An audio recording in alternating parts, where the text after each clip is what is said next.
சாத்தூர் திமுக வேட்பாளர் வீட்டில் நகை கொள்ளை, மேலும் 2 பெண்கள் உட்பட 3 பேர் கைது. சாத்தூர் திமுக வேட்பாளர் வீட்டில் 122 பவுண்ட் நகைகள் கொள்ளையடித்த சம்பவத்தில் மேலும் 2 பெண்கள் உட்பட 3 பேர் கைது.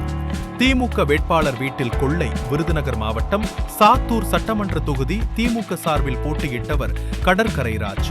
இவர் சாத்தூர் அருகே வெங்கடாச்சலபுரம் பகுதியில் குடும்பத்துடன் வசித்து வருகிறார்கள்.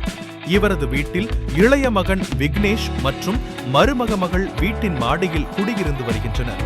கடந்த சில நாட்களுக்கு முன்பு இவரது வீட்டில் 122 பவுண்ட் நகைகள், 800 கிராம் வெள்ளி பொருட்கள், ரூபாய் 45,000 ஆகியவற்றை மர்ம நபர்கள் கொள்ளையடித்துச் சென்றனர்.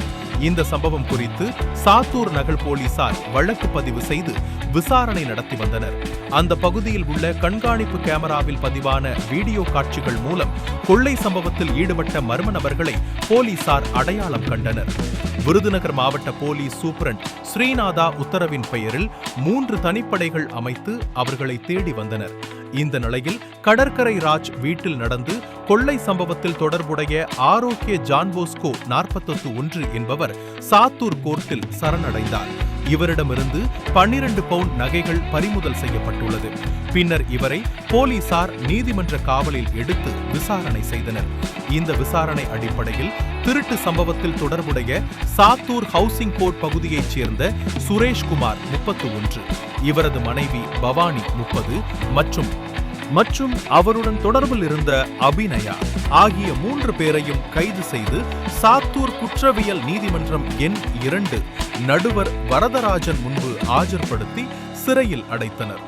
மேலும் ஆரோக்கிய ஜான் போஸ்கோவை 3 நாள் போலீஸ் காவலில் எடுத்து விசாரணை முடிந்த பின்பு நேற்று காலை கோர்ட்டில் ஆஜர்படுத்தி ஸ்ரீவில்லிபுத்தூர் சிறையில் அடைத்தனர். சுரேஷ்குமார் மீது 10க்கும் மேற்பட்ட வழக்குகள் பல்வேறு போலீஸ் நிலையத்தில் உள்ள நிலையில் இவர் ஏற்கனவே குண்டர் சட்டத்தின் கீழ் கைது செய்யப்பட்டு பிணையில் வெளியில் வந்தவர் என்பது குறிப்பிடத்தக்கது. மேலும் இந்த கொள்ளை வழக்கில் தொடர்புடைய இருவரையும் கைது செய்த பின்னர்தான் இந்த வழக்கில் முழுமையான தகவல் தெரிய வரும் நிலையில் வழக்கில் தொடர்புடைய மற்ற இருவரையும் போலீசார் வலைவீசி தேடி வருகின்றனர்.